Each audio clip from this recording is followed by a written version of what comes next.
इटावा से बड़ी खबर इस वक्त मिल रही है। अखिलेश यादव का बीजेपी पर बड़ा हमला। जनता ने बीजेपी को हराने का मन बना लिया है, ये कह रहे हैं अखिलेश यादव। किसी भी चेहरे पर चुनाव लड़ ले बीजेपी तो फर्क नहीं पड़ेगा। पंचायत चुनाव में जनता ने बीजेपी को नकार दिया है। अखिलेश यादव ने ये बातें कही हैं। जिला अध्यक्ष पद के लिए अधिकारी बीजेपी के लिए चुनाव लड़ रहे हैं। अखिलेश यादव ने यह बड़ा आरोप भाजपा पर लगाया है और ये टिप्पणियां की हैं कि जनता ने बीजेपी को हराने का मन बना लिया है। किसी भी चेहरे पर भाजपा चुनाव लड़ ले कोई फर्क नहीं पड़ेगा। आपको सुनवाते हैं क्या कहा है अखिलेश यादव ने। जिला पंचायत का चुनाव जिस समय हो रहा था उस सदस्यों को चुनाव चला था।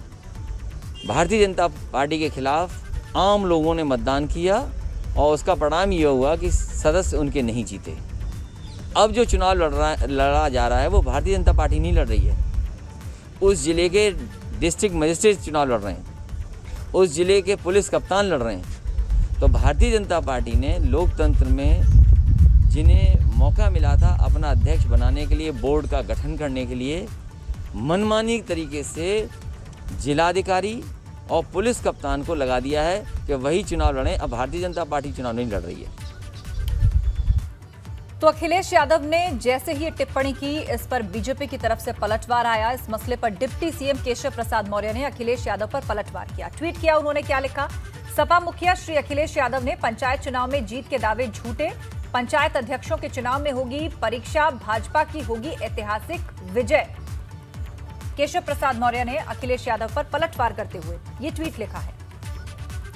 और ज्यादा चर्चा के लिए रुक करेंगे। अनुभव शुक्ला हमारे साथ लाइव जुड़ रहे हैं। अनुभव, विधानसभा चुनाव आने वाले हैं और उसके लिए मैदान में दोनों ही पार्टियां अपनी जोर आजमाइश करती दिख रही हैं। आधार बनाया जा रहा है पंचायत चुनाव को। एक तरफ सपा उससे उत्साहित होकर कह रही है कि बीजेपी का दाव नहीं चलने वाला, तो दूसरी तरफ बीजेपी ने भी इसका जवाब देने में देर नहीं लगाई। देखिए, जिला पंचायत अध्यक्ष का जो चुनाव है खासतौर से उसको माना जाता है कि सत्ता का चुनाव है और यही वजह है कि लगातार समाजवादी पार्टी ये आरोप लगा रही है कि बीजेपी इस चुनाव को जीतने के लिए साम दाम दंड भेद का इस्तेमाल कर रही है।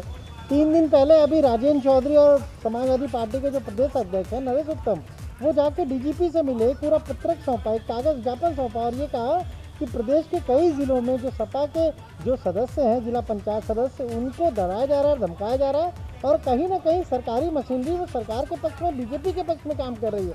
और आज अखिलेश यादव ने यही बात कही। उन्होंने कहा कि जब जिला पंचायत सदस्यों के चुनाव हुए, वार्ड के चुनाव हुए, तब तो वो जनता का वोट था, वो प्रत्यक्ष चुनाव होता है, तो वहाँ पर तो हमें सबका सपोर्ट मिला। लेकिन अब जब ये जिला पंचायत अध्यक्ष के चुनाव होने जा रहे हैं, यह प्रत्यक्ष चुनाव है और यहाँ जो डीएम है, जो एसपी है, वो बीजेपी को जिताने में मदद कर रहे हैं। इस तरह के आरोप लगते रहते हैं। उस पर तुरंत रिएक्शन दिया डिप्टी सीएम केशव प्रसाद मौर्य ने। उन्होंने कहा कि अखिलेश यादव जो भ्रम फैला रहे हैं कि पंचायत चुनाव में जनता ने उनको पसंद किया, अब असल परीक्षा होने जा रही जिला पंचायत अध्यक्ष की और वहाँ जब चुनाव होंगे तो बीजेपी ज़्यादा सीटें जीतेगी। तो ये सियासी, हम कहें तो एक तरीके से वार पलटवार शुरू हो गया है और बीजेपी ने तो ये टारगेट रखा ही है कि 2015 में समाजवादी पार्टी को 60 से ज़्यादा जिला पंचायत अध्यक्षों की सीट पर जीत मिली थी, तो उस रिकॉर्ड को तोड़ना है। पार्टी अपने तरीके से, तमाम तरीके से अलग अलग जगहों पर निर्दलियों को या दूसरे जो सदस्य जीते उनको अपने पाले में लाने में जुटी है। तो इस तरह के आरोप अब लगाए जा रहे हैं। लेकिन ये ज़रूर है कि 2022 के विधानसभा चुनाव से पहले ये जो बैठकें हैं, ये जो दावे हैं, जो पंचायत का जो चुनाव है वो काफ़ी महत्वपूर्ण है और वो ये बताने के लिए भी महत्वपूर्ण है कि किस पार्टी की क्या तैयारी है। क्योंकि हाल ही में जब 2 मई को मतगणना हुई, वोटों की गिनती हुई, तब आप देखिए किस तरीके से हर एक पार्टी ने इसको अपनी तरह से ये कहा कि हमने सबसे ज़्यादा सीटें जीती। लेकिन सबसे ज़्यादा अगर किसी का दबदबा रहा तो वो निर्दलियों का रहा।